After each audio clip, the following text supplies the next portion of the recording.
खाना बनाने वाली नौकरानी। दुर्गा देवी की दो बहुएं थी, शिखा और रेणु।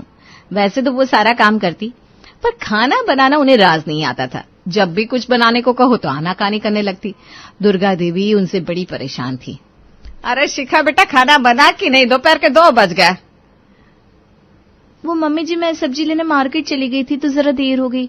मुझे लगा भाभी ने पीछे से खाना बना लिया होगा। अरे रेणु, तूने खाना नहीं बनाया क्या? शिखा तो मार्केट गई थी। नहीं मम्मी जी, वो मन्नू बहुत रो रहा था, उसे चुप कराते कराते देर हो गई। तो क्या आज दोपहर मुझे भूखा ही रखने का इरादा है या कुछ बनेगा भी? मैं अभी बना देती हूँ ना, बस 15 मिनट लगेंगे। शिखा किचन में जाकर खाना बनाती है और थोड़ी देर में दुर्गा देवी को खाना परोस देती है। हे भगवान, ये क्या? तूने सिर्फ खिचड़ी बनाई है? हाँ मम्मी जी, अब इतनी जल्दी में तो बस खिचड़ी बन सकती थी, और मैं मार्केट से आकर ना बहुत थक गई हूँ, इसलिए आज तो इसी से काम चलाना होगा। अब दुर्गा देवी करती भी क्या, उनको वही सादी सी खिचड़ी खानी पड़ी। और इधर शिखा और रेणु बाजार से लेकर आई पाव भाजी, मजे से खा रही थी। बाबू, ये रट्टू के पाव भाजी ना बड़ी लाजवाब होती है। अच्छा हुआ जो तुम मार्केट से ले आई। हाँ भाभी, मुझे ना ये नत्थु की पाव भाजी बहुत पसंद है, इसीलिए उसकी दुकान देखकर मुझसे तो रहा ही नहीं गया। सोचा पाव भाजी ले जाती हूँ और इसके पैसे सब्जियों के भाव में एडजस्ट कर दूंगी। अरे वाह, तुम तो बड़ी समझदार हो गई हो। सब मेरी संगत का असर है। ऐसे दिमाग चलाते रहो और खुश रहो। दोनों हंस पड़ी। फिर दोनों ने अपनी पाव भाजी खत्म की और आराम से सो गई। शाम को प्रवीण और तरुण ऑफिस से आए। आ गए तुम दोनों? बहुत थक गए होगे ना? हाँ मम्मी, आज तो बहुत थक गए, ऑफिस में बहुत काम था। मम्मी, मुझे बहुत भूख लगी है। रेणु, कुछ चाय नाश्ता लेकर आना। तरुण की आवाज सुनकर रेणु चाय और बिस्किट लेकर आ गई। ये क्या, सिर्फ बिस्किट? अरे मुझे भूख लगी है, इस बिस्किट से क्या होगा मेरा? पकौड़े या आलू टिक्की कुछ बना दो। देखिए तरुण, आप ऑफिस से थक कर आए, तो मैं भी यहाँ मक्खियां नहीं उड़ा रही थी। अरे घर में 17 तरह के काम होते हैं, मैं भी थक गई हूँ। अभी तो चाय बिस्किट से ही काम चलाना पड़ेगा। बेचारा तरुण रेणु से कुछ कह भी नहीं सका और चुपचाप चाय बिस्किट खाने लगा। तभी प्रवीण ने शिखा को आवाज दी। शिखा, चाय तो रेणु भाभी ने बना दी, तुम कुछ नाश्ता ही बना दो, बड़ी भूख लगी है यार। उफ, मेरा तो आज पूरा बदन दर्द कर रहा है काम कर करके। इतनी कड़ी धूप में मार्केट जाना कोई मामूली बात है क्या? और आकर पता है मैंने खाना भी बनाया। प्लीज प्रवीण, आज तो मुझसे कुछ मत कहना, मुझसे नहीं बनाया जाएगा नाश्ता। खाने में बस खिचड़ी बनाई थी तुमने, और सामने वाले बाजार से जाकर 2-4 सब्जियां ले आई थी बस। इसमें कौन सा कद्दू में तीर मार लिया तुमने जो इतना थक गई? जो भी हो मम्मी जी, गर्मी में इतना काम भी बड़ी बात होती है, हम भी थक जाते हैं, क्यों है ना रेणु भाभी? हाँ मम्मी जी, शिखा ठीक तो कह रही है। भाई इतनी गर्मी में हमसे खाना नहीं बनाया जाता, किचन में तो जैसे आग ही बरसती है। तुम दोनों देवियों से खाना बनता नहीं, मेरे हाथ पैर अब इतना साथ देते नहीं बुढ़ापे में कि मैं कुछ बनाऊं, तो क्या भूखे मरेंगे? देखिए मम्मी जी, हम खिचड़ी या दलिया बना देंगे, बस वही खा लीजिएगा। इससे ज्यादा इस गर्मी में हमसे खाना नहीं बन पाएगा। मुझसे तो ये रोज रोज बीमारों वाला खाना नहीं खाया जाएगा।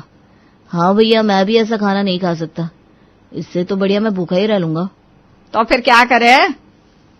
मम्मी, क्यों ना खाना बनाने के लिए नौकरानी रख ले, इससे हमें टाइम पर अच्छा खाना मिल जाएगा, वरना ये दोनों तो खिचड़ी दलिया खिला खिला कर मार ही डालेंगी।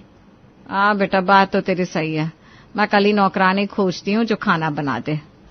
मम्मी जल्दी से नौकरानी खोजो, अब और नहीं सहा जाता। अगले ही दिन दुर्गा देवी ने नौकरानी की खोज शुरू कर दी और कुछ ही दिनों बाद आखिर दुर्गा देवी को खाना बनाने वाली नौकरानी मिल ही गई। उसका नाम था कमला। कमला का आज इस घर में पहला दिन था। दुर्गा देवी उसे समझा रही थी। देख कमला, ये हमारी रसोई है, सब कुछ अच्छे से देख ले, समझ ले कहाँ क्या रखा है। अब टेंशन मत लो मेम साहब, मैं सब कुछ संभालेगी। अरे टेंशन खत्म करने के लिए तो तुझे बुलाया है।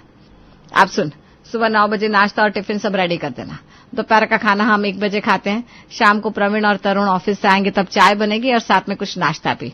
रात के खाने में रोटियां गर्म होनी चाहिए।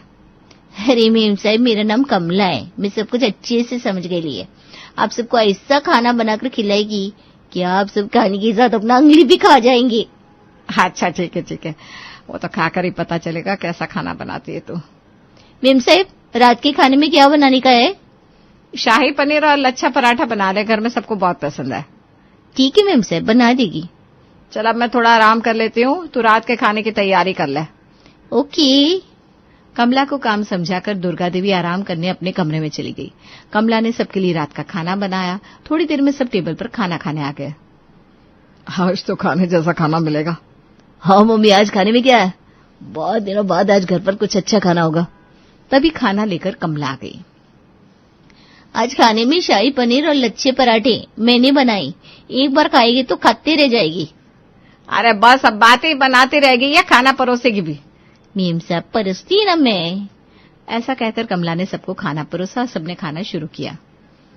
तो कमला, तुमने तो कमाल कर दिया। सच में खाना बहुत टेस्टी है। हाँ, और ये पनीर तो जैसे मुंह में जाकर घुल जा रहा है। आज कितने दिनों बाद इतना टेस्टी खाना खाया। हाँ, सही बात है। तुम दोनों की पत्नियों ने तो खिचड़ी खिला खिलाकर हमें मरीज ही बना दिया था। अच्छा ठीक है, हमसे जो बन पड़ा हमने खिला दिया, पर अब तो आ गई ना कमला। अब तो रोज रोज टेस्टी टेस्टी खाना ही मिलेगा। हाँ कमला, खाना तुम अच्छा बना लेती हो।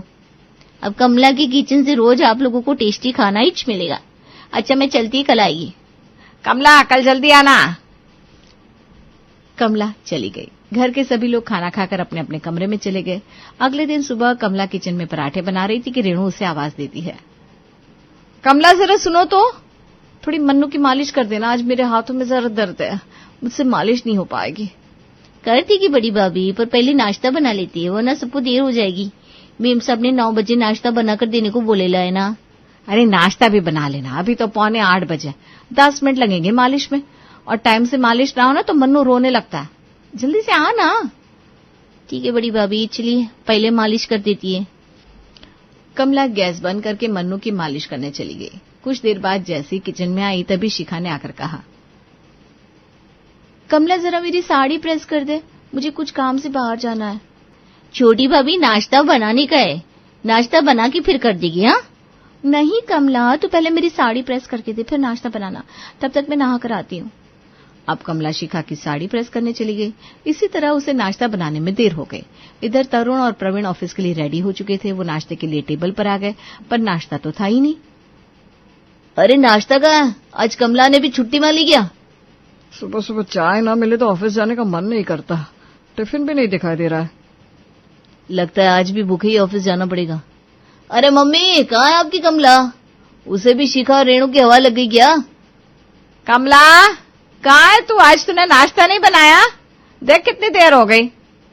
दुर्गा देवी की आवाज सुनकर कमला घबराई हुई दुर्गा देवी के पास आई। ओ मेम साहब, आज ना नाश्ता बनाने में थोड़ी देर हो गई लिए। अरे पर क्यों? मैंने तुझे 9 बजे नाश्ता तैयार करने को कहा था ना। अब देख घड़ी में 9:30 बज रहे हैं। मैं क्या करेगी मेम साहब? पहले बड़ी भाभी ने मन्नू की मालिश करने को बुला लिया, फिर छोटी भाभी की साड़ी प्रेस करके दी। अब आप ही बताओ, देर तो होगी ना। मैं अकेली काम 50, बेचारी कमला जाए तो कहाँ जाए? रहने दो मम्मी, हम ब्रेड बटर से आज काम चला लेंगे। हाँ, चाय भी बाहर ही पी लेंगे। अच्छा मम्मी, हम चलते हैं। ऐसा कहकर प्रवीण और तरुण बिना खाए ऑफिस के लिए निकल गए। कुछ देर बाद कमला पराठे बनाकर लाई। शिखा और रेणु ने जमकर नाश्ता किया और अपने अपने कमरे में चली गई। दुर्गा देवी ने कमला से कहा, देख कमला, नाश्ते में देर हो गई और इसी वजह से मेरे दोनों बेटे बिना खाए ऑफिस चले गए। अब रात के खाने पर ऐसा ना हो, इस बात का ध्यान रखना। रात का खाना ठीक 8 बजे टेबल पर होना चाहिए। जी मैम साहब, में ध्यान रखेगी।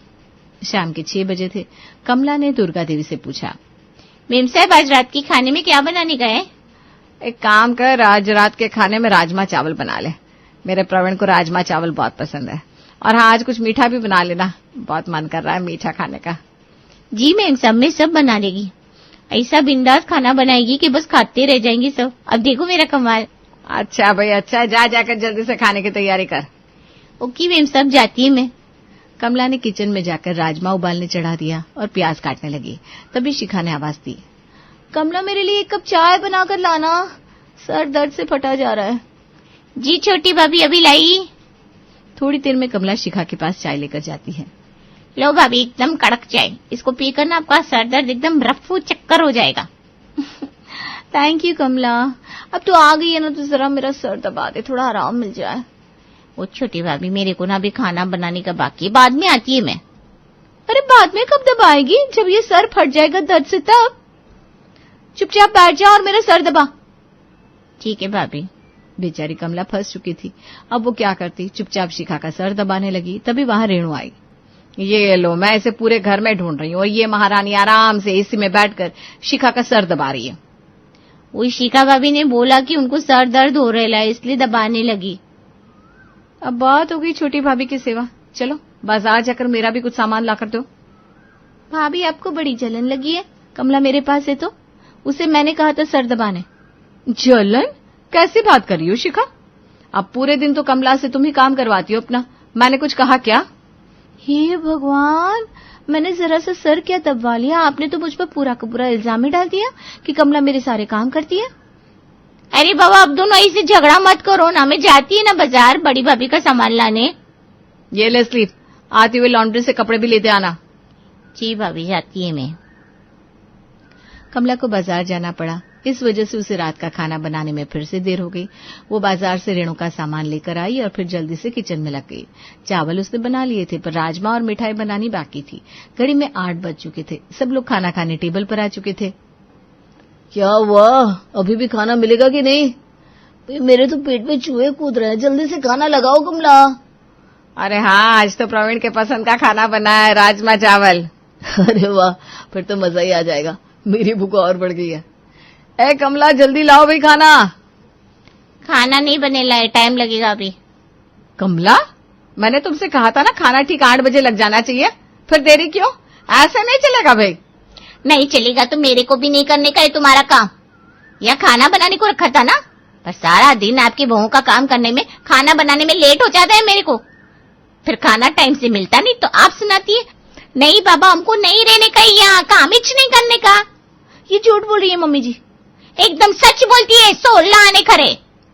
अब मुझे समझ में आ गया है। कमला, तुझे कहीं जाने की जरूरत नहीं है। कल से तुझे मैं जो कहूँ बस तू वही करेगी, वरना तुझे तेरी पगार नहीं मिलेगी। ठीक है मैम साहब। और तुम दोनों सुनो, कल से घर का सारा हिसाब और खर्च मेरे हाथ में ही रहेगा, किसी को 1 पैसा नहीं मिलेगा।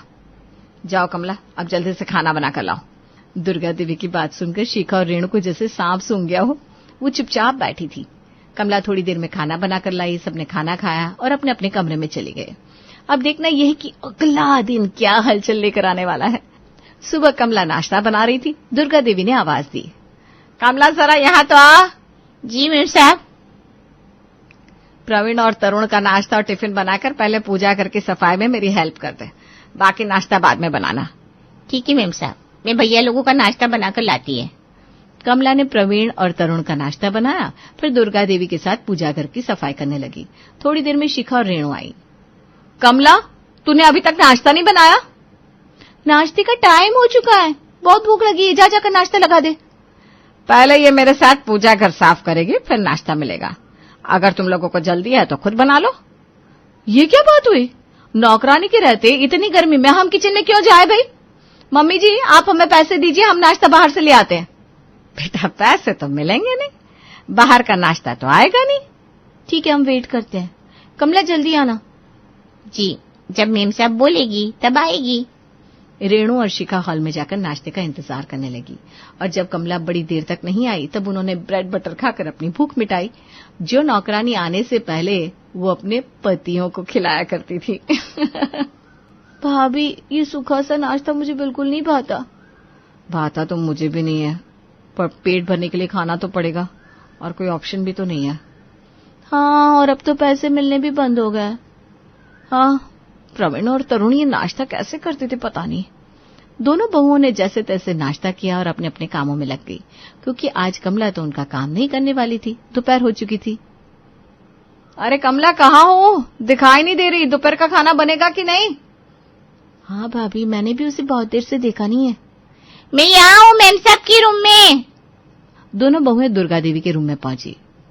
मैं मेम साहब के पैर की मालिश कर रही है, खाना बाद में बनाएगी। अब ये क्या है? दोपहर के 1 बज चुके हैं, अभी तक खाना नहीं बना। अब भी क्या नाश्ते जैसा हाल होगा? अरे नहीं नहीं बेटा, सब्जी कमला ने बना दी है, तुम जाओ आटा लगाकर रोटियां बनाकर खा लो, कमला को अभी थोड़ी देर और लगेगी। अरे मम्मी जी, ये तो हद हो गई ना, इसे हमने खाना बनाने के लिए रखा था ना। अब ये खाना नहीं बनाकर और काम में लगी है, और आप कह रही हैं रोटी तुम बना लो, ये गलत बात है। क्या बेटा, गलत कैसे हो गई ये बात? तुम भी पहले इससे अपना काम करवा रही थी और खाने में देर हो रही थी, तब क्या गलत नहीं था? आज इसने मेरा काम किया और तुम्हें खाना नहीं मिला तो बात गलत हो गई। दुर्गा देवी की बातें सुनकर शिखा और रेणु को अपनी गलती का एहसास हुआ।